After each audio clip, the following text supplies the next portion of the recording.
Hello, everyone. Good morning, or good afternoon, or good evening, or wherever you are. My name is Vitor Tomé.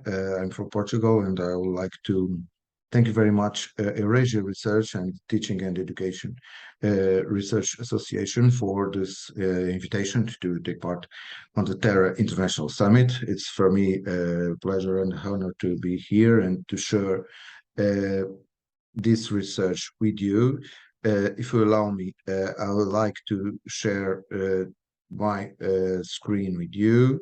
I prepared some slides to present this research, and this research is a project that started in 2015, in the field in 2016, and that is currently focused on media literacy and STEAM.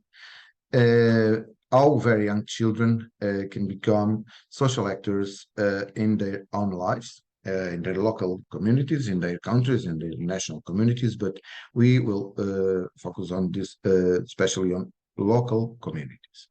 So, this talk is organized in five different moments. The first, we will focus on idea and framework. Then stage one of this project, the years 2016-17, the stage two, the years 2018-19, and the stage three that started by late 19 and will end in December 2022. Finally, I will present some conclusions and final thoughts of this project. So, the idea was to develop a project, a community-based project, and our problem was how a community-based project focused on media literacy, on digital citizenship education, can empower preschool and primary school age children in order to become active and effective citizens in the digital era. To do this, we organized the project, and we had three main questions. How can an in-service teacher training on media literacy improve teachers' digital literacy practices in classrooms? What are the digital literacy practices of young children in school, family, and community contexts? And how do formal and informal learning contexts shape children's digital literacy practices? In this talk, we are going to try to answer to the first question. So, how can in-service teacher training on media literacy improve teachers' digital literacy practices in classrooms? And to do it, let's start by the location. And this project is based in Europe, of course, and inside Europe in Portugal, and inside Portugal near Lisbon, namely north of Lisbon, in an area that is organized by the local government, the parish of Canesses and Ramada. This project, as I told you, started in 2015, but 2016 in the field, following an intervention model developed by Sefton Green, March, Ersod, and Fluid. And this model is focused on very young children, as I've just referred. But it's interesting because we focus on children, namely how the children act when they are called to, or they are invited to design, produce, distribute, and interpret different media messages, how they mobilize the critical, the cultural, and the operational areas, not only at the micro context, this is the child context, but also in the meso context, a more general context that involves the home, the extended family, friends, peers, and communities, not only in formal spaces, but also in informal spaces, for instance, clubs or museums. And then we have also a more, even more general context, that is the macro context, it's the cultural context, it's the society in which the local and the national contexts are inserted. So this was our idea to intervene, but to do it, it was crucial to collect data and collect data from children, families, and teachers, at least to start. So we decided to start training teachers on digital citizenship education for democratic participation. And this training started, it was the the beginning of the stage one of this project, started in 2016. We had 25 teachers that we trained, and it was really, really interesting for them because they were able to develop digital citizenship activities with the very young children, preschool and primary school children. You collect data from them, how they used technologies, what were their perceptions on teachers' use, but also on children use of technologies, and about their daily practices with children.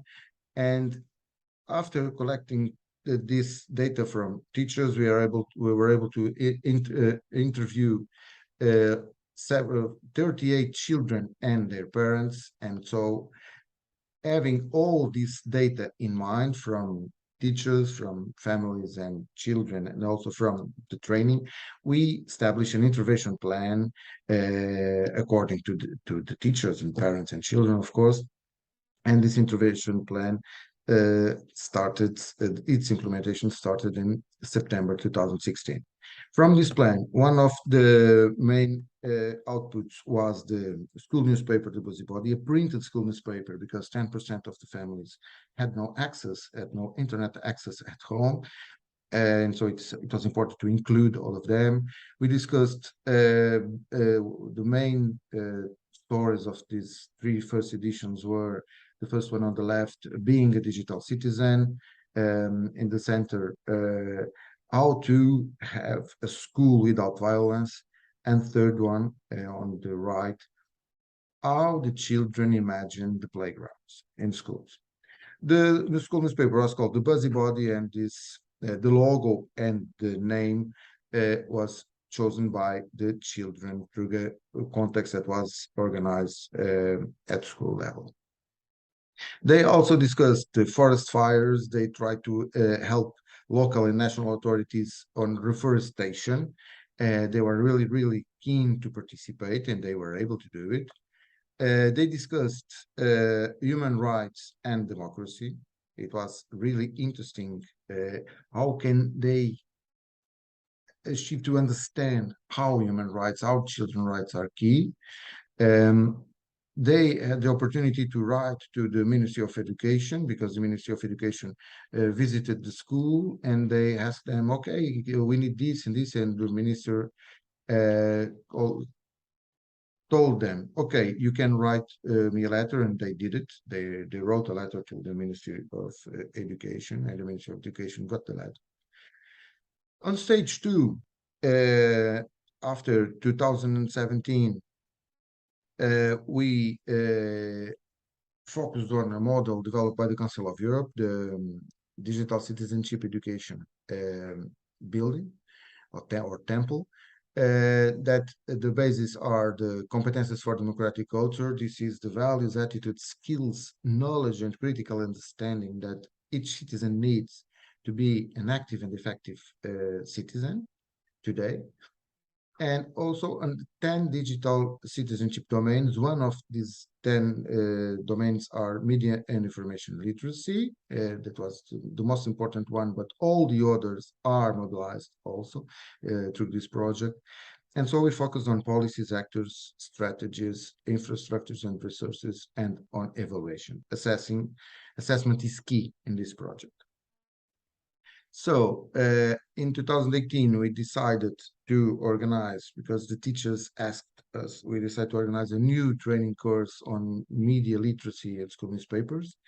And we updated the intervention plan after this training, and after this training, having always in mind the whole school approach. And this whole school approach is an idea from the Council of Europe, developed by Huber and Reynolds in 2014. And it is in each activity, in each plan, in each school plan, all the members are mobilized and have a role, from the school board to the teachers, children, families, and other school workers that are not teachers, of course, they have other roles inside schools. And this was something really interesting for us, because this helped us improving the project. And we were able to develop different activities. So one of the activities was on a Friday, the children were asked to think during the weekend what's happening in the world, and please choose the main story. And they chose a main story, discussing with them with families, peers, or other. They had this opportunity, and when they arrived to school on Monday morning, they came with 160 different stories. They voted the most important ones, and they voted 16 stories. One of the 16 stories, we are going to see a little discussion about one of these stories. And this discussion was made through TV news service that they decided to produce, because apart from having the school newspaper, they decided to produce a TV news service with using only the mobile phones, that the teachers' mobile phones. Let's hear 1 minute of this. Bem-vindos à Cusqueira. Sou Vitor e trago-vos várias reportagens sobre o mundo dos alunos jornalistas da Escola Básica Artur Alves Cardoso. Olá, eu sou a Diana e hoje quero contar-vos as notícias de uma menina que morreu no Brasil com 9 anos, assassinada. O homem não explicou porquê e eu ainda estou a resolver essa situação desde outubro do ano passado. Onde é que tu viste esta notícia, Diana? Na TVI.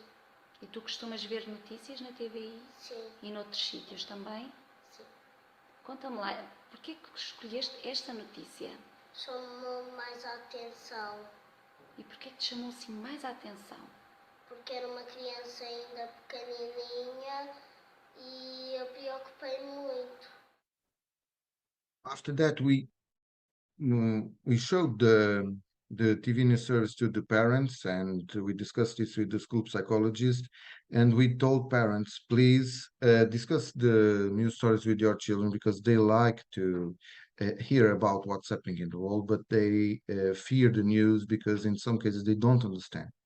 And it's really important, because they chose mainly negative news stories. Only 3 out of the 16 most voted stories were positive. So it's important and key to have this discussion with their children. One activity that we selected from the preschools was, let's rethink the school. We have here in dark orange the main building, the primary school. Here is the preschool, three rooms. This is the canteen, this is the football field, and a small playground that they have. So let's rethink school. Can we draw the school? And they drew the school, and they drew, of course, themselves, because they are to focus on themselves. They are very young children. And they also chose the main building, the primary school, because it's the most important building in the area. But then we told them, okay, can we do something different? Can we ask other people to cooperate with us? What would you like to do? Can we reinvent the school? And they decided to produce scale models. So an architect, which is the mother of one of them, and an engineer also helped us and helped them, and they together produced a scale model. As you can see, the primary school building just vanished, and they have a road to understand and to learn about road safety with traffic signs that really work with the different lights. They have a vegetable garden here, because they really like to have a vegetable garden. Then the football field, then a swimming pool, the canteen, and the three rooms the three classrooms that they had already. So this was interesting. This was a way to start to develop STEAM, science, technology, engineering, art, and mathematics. This was the one photo from the process. They also discuss their problems and their doubts with the school board, namely with the director of the school grouping. And this was really important. They discussed for an hour and then they produced a new story for the school newspaper. At the stage three in 2019, late 2019, we decided to focus on STEAM and media literacy. It was not easy, but the idea was to, okay, let's organize a training in STEAM and media literacy. The training was scheduled for March, but due to school lockdown, because of the pandemic, it was postponed to September, December 2020. Our idea was to improve the community project, to create a sustainability plan, and to replicate the project in other areas of Portugal. Let's see what we understand for media literacy. Of course, is the result of media education activities and consists of knowledge, skills, and abilities need to participate in society, being able to access the media, analyze, critically evaluate the media and its messages, and also to produce reflective and creative messages in a wide variety of formats. And STEAM, science, technology, engineering, art, and mathematics is important because it's a project-based learning methodology. And the idea was to identify problems that children think that are key for the community and try to not, if not solve these problems, at least to point some possible solutions for these problems. The idea was service learning also. Why crossing? Because STEAM and media literacy together are really key to communicate, to learn, and then to work, to prepare them also to late work. Then at the primary school level, they, as the research showed, have positive effects in terms of creativity, critical thinking, design thinking, and digital skills. And at the maker spaces, this means spaces, special spaces, specially organized for STEAM activities. They started from children's interest. This means what is important for children is what we are going to develop in these maker spaces, having in mind always the needs of the community, trying to find solutions or to identify solutions, having always in mind the prior knowledge of these children, allow them to play and learning at the same time. And this play implies the analogical and digital tools. This means it's a post-digital maker play, not only digital, but analogical and digital at the same time. The mission was to train 29 teachers during 40 hours, helping them to plan, implement, and assess workshops. They were able to plan. They were organized in groups of two, but one of the groups had 3 teachers because there were 29. And these groups were able to plan 28 workshops and to develop, implement, and assess 17 workshops. And this assessment was the assessment by children, by teachers, by the researchers, by parents, by everyone. Everyone has had a word, had a say regarding the assessment of this work. Let's see some of these workshops that were developed in a minute. But first, let me tell you that we had to overcome important constraints, especially the pandemic conjuncture, as you can understand, of course, but also the physical conditions at school were not the physical conditions that the teachers needed. There was a lack of resources, not only digital, but also other resources.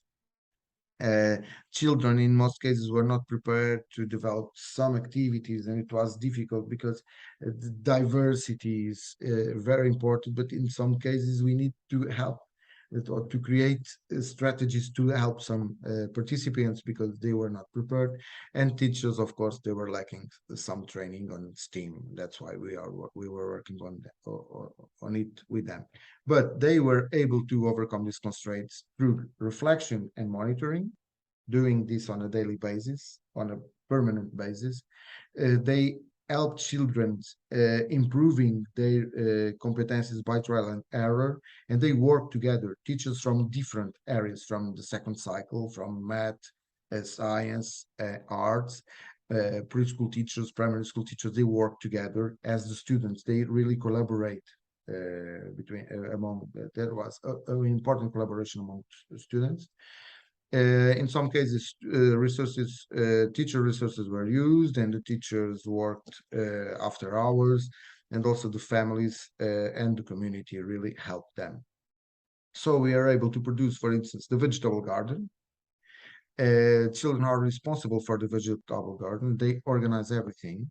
This vegetable garden has a straw man. This straw man is called Arturão because the name of the school is Arturão. It comes from the name of the school, and now it's the main character in some news stories and in some stories that they are producing at school, not only for the school newspaper. They were able also to produce musical instruments and to interpret the Turkish March by Mozart at the preschool level. They organized a Chinese show, a shadow acting, focused on the wolf story. It was really, really interesting. They produced everything from stage 0 to the final presentation. And they also organized the video. They produced a video about this shadow acting. The students from the primary school produced an electronic quiz about geometric solids that they played with other colleagues. These children from primary school produced a kit for bean growth that they shared with the preschoolers, so they were able to understand how the beans grew, and it was really, really something new. It was sharing something that was related with science. Then at the primary school level, they learned about road safety, and then they went out of the school trying to understand if the local authorities were implementing the rules that they have just learned at that moment, and they realized that they didn't. So they produced a scale model. They said, okay, we need to change this. And they took photos and sent these photos to the local government asking for action. They also reproduced a scholar system using simple materials, as I can show in a few seconds.